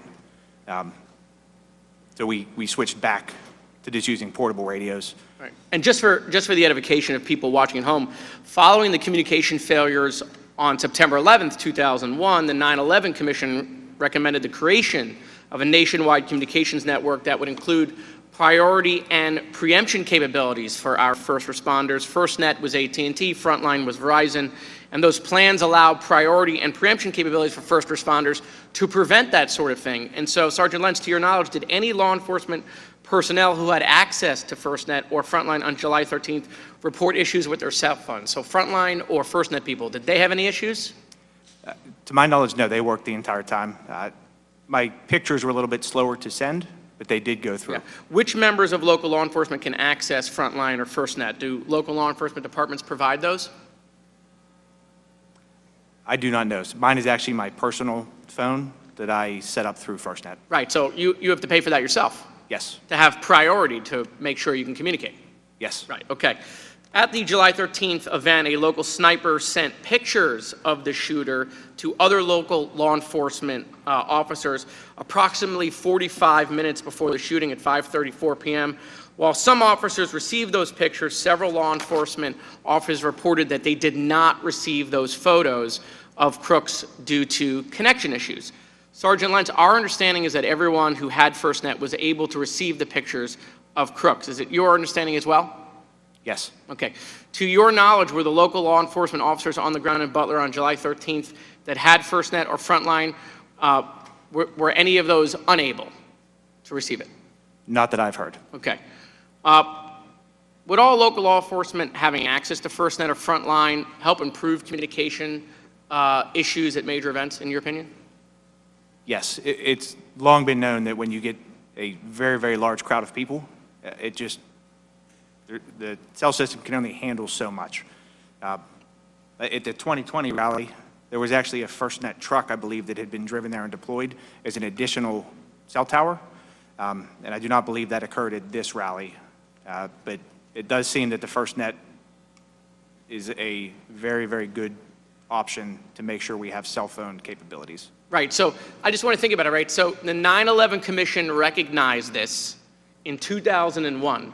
We created a solution, and yet it's 2024 and we're still not implementing that solution at the highest levels of our security agencies to keep former presidents safe, for law enforcement on the ground who are a part of that, for Secret Service who is a part of that. And so, you know, we don't have to sit here and come up with a solution. They did it in 2001. Why has it taken so long to implement the solution? And so, you know, the chairman said something that's totally true. People in this country absolutely should have a right to go to a rally, right, and listen to their president or candidate of choice and come home. By the way, parents should have the right to send their kids to school in this country, right, and for them to come home as well. Mr. Chairman, I yield back. Thank you. I thank the gentleman. Now recognize the Chairman of Homeland Security, Chairman Green. 5 minutes. Thank you, Mr. Chairman, and thank you and the ranking member for your leadership on setting up this hearing today in this investigation, and thank you to the witnesses. Colonel Christopher Paris, I think the commander of the overall Pennsylvania State Police, testified before the Committee on Homeland Security a few weeks after the events in Butler and a few weeks before this task force was formed, that a photo was taken of the shooter with a rangefinder actually actively ranging the podium. He further testified that that image was texted to a PSP officer in the control center and showed to the U.S. Secret Service approximately 10 minutes before President Trump took the stage. Can you, Lieutenant Harold, confirm that that testimony is accurate to your understanding? I have no knowledge of the image prior to or during the day of July 13th, so I can't answer to that. Like if it came up in the investigation, I had nothing to, or I have no working knowledge of the investigation, just the events that took place that day on the 13th. You were on the ground there that day. So yes, sir. This was reported to us in committee and under oath. I mean, you know Christopher Paris, good man. I do. Your boss. Yes, sir. Okay. Mr. Sullivan, you've been made aware, I know my colleague, Mr. Walsh, talked about the intel Apparently, the additional intel was received about 21 days before the event. It was reported, as I understand it, to the Trump detail 7 days before the event. Considering this heightened intelligence, do you think allowing President Trump to take the stage after an image of an individual ranging the podium with an optical rangefinder is received 10 minutes before was a good idea or a bad decision? Well, I don't know if the detail leader was told about that image being received. Had the detail leader been told about PSP guy says it was shown on a text. The phone said, "Here, this is the image of the guy, somebody ranging the target." Yes, Mr. Green, I understand that, but that might have been someone in the security room, and that wasn't transmitted to the detail leader. I don't know if it was.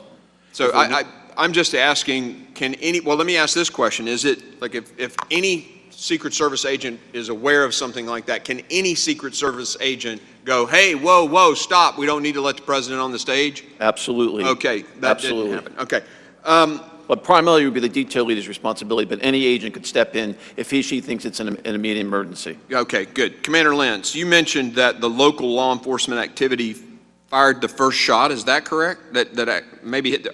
You mentioned maybe that he withdrew.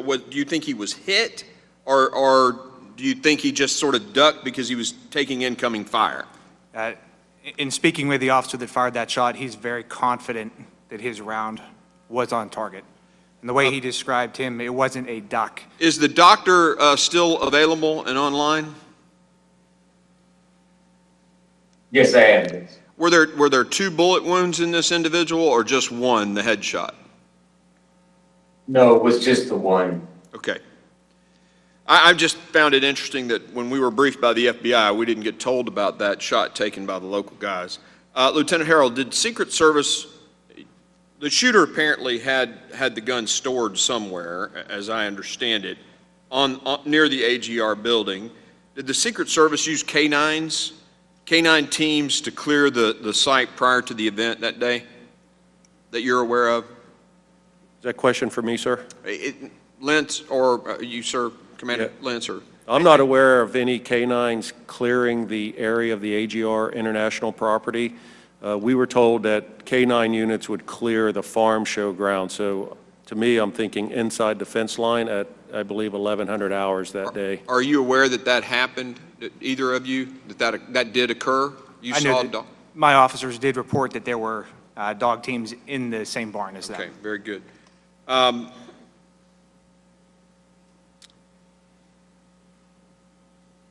So you were testifying earlier, Commander Lentz. Did I understand you correctly that you're the leader of the local law enforcement on the ground there, right? Just the tactical units. Okay, the tactical units. The first time you talked to Secret Service that day was when you needed them and you called them? Correct. Did anybody check in with you to make sure your guys were in the right place for the event? They did not check in with me, but They did not. Let me make sure I got this correct. The U.S. Secret Service is about to pull a security detail around a president at an event with a lot of people and a lot of risk, with a heightened risk from an international threat, and they didn't even check in with you to make sure your guys were in place and ready to go? Correct, not with me. And you're the leader of one of the tactical units covering this and had responsibilities on this site? Yes. I find that unbelievable. Let me ask this question to both you guys, Commander and Lieutenant. What authorities did the U.S. Secret Service give you in the event that you saw someone with a weapon, or, I mean, did you have first shoot authority, and was that very clear what you were to do under the circumstances if you saw an active threat like that? They didn't provide any guidance to us. However, our standing orders with our team.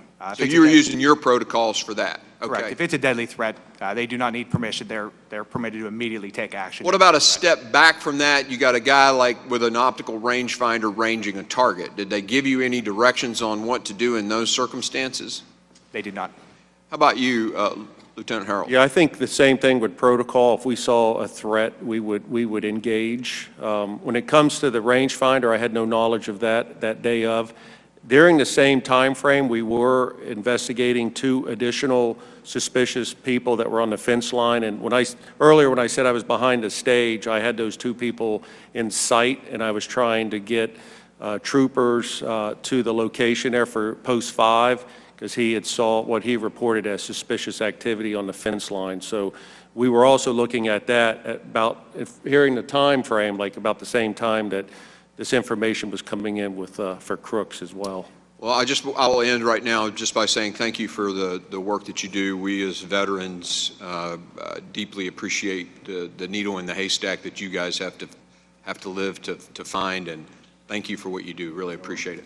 Very good. Thank you, Chairman Green. Now recognize the gentleman from Maryland, Representative Ivey, for 5 minutes. Thank you, Mr. Chairman. And I want to join in expressing my gratitude to all of you, not only for being here, but the service that you provided to your communities and to the country. I wanted to follow up on a couple of things. One on the communications front. The FirstNet system, let me ask, because I don't know that Mr. Sullivan, you talked about FirstNet at all. Is Secret Service able to access FirstNet as well? I do not know, Mr. Ivey. I don't know the answer to that. All right. Do any of you know if on the day of July 13th, the Secret Service was connected to FirstNet at all?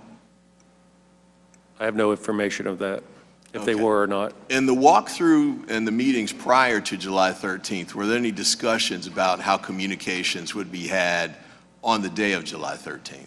I know that Secret Service, when the county had referenced their mobile command post on Monday. So I think that's how that was integrated into the rally. So during Thursday meetings with Secret Service, the command post was established at the Farm Show office, the main office there coming through the main gate. So I knew that they were going to have, or Secret Service said they were going to have their representative there, and that's where we opted to put our sergeant in the command post with Secret Service. There were some communications with portables and the radios, but nothing with FirstNet cell phones. All right, so we had communications with, Commander, you mentioned, I forget the name of the channel, but one of the channels that you used, right? You had people using cell phones, I guess for direct calls and for text communications? Yes. Yes. All right, and then you had multiple other radio channels that were being used. Yes. Is that right? And some people were using FirstNet and some weren't. Is that all fair? Correct, yes. All right, and then you had two separate command posts or communication that had communications going through them. Is that right? Yes. So I saw a series of text messages, I think related to spotting the man on the roof who ended up being crooks. And it was texted because I guess the person who sent the text was uncertain that the radio communications would get to who they had to get to. So were you aware, Commander, that the text messages were being sent on July 13th? I definitely knew text messages were being sent. In fact, that's how I got the picture of who we were looking for, so that I could then forward that to the state police sergeant that was in the Secret Service Command Center. All right, and on July 13th, was there a way to relay that photo directly to the Secret Service using, I don't know, whatever electronic means that you were in connection with the Secret Service with? I probably could have emailed it to them. Email, okay. However, the text message to... All right, but not exactly the sergeant. emergency scenario that this entails. You see a man with, on a roof with a gun, a potential threat to the former president. You don't want to send an email, you want to let him know immediately, right? Correct, and we did have a phone list for the different agents. However, I'd already been speaking with the sergeant in the command center for different things, and it was significantly easier and faster just to send it straight to him. All right, is it fair to say that this sort of emergency communications on that day hadn't been worked out in advance? Is that fair? Yes. All right, so this was sort of making it up as you go along on that day, not in a critical way, but you're just doing what you need to do to communicate with each other under the circumstances and under the time constraints that you had. Yes. All right. And I think clearly, Mr. Sullivan, you'd say that that approach to communications is unacceptable under any Secret Service protection scenario. Is Yes, that sir. fair? It's absolutely unacceptable. All right. Couple quick questions to you all. One of the things about resources, and Mr. Sullivan, I know you've talked about how thin Secret Service is stretched, and I share that view. In fact, Congress passed additional appropriations to help address that. My immediate concern, though, is to get more agents up and running. Hiring new agents, as you pointed out, it takes years for a new agent to be prepared and trained to actually step into the role of protection for the president.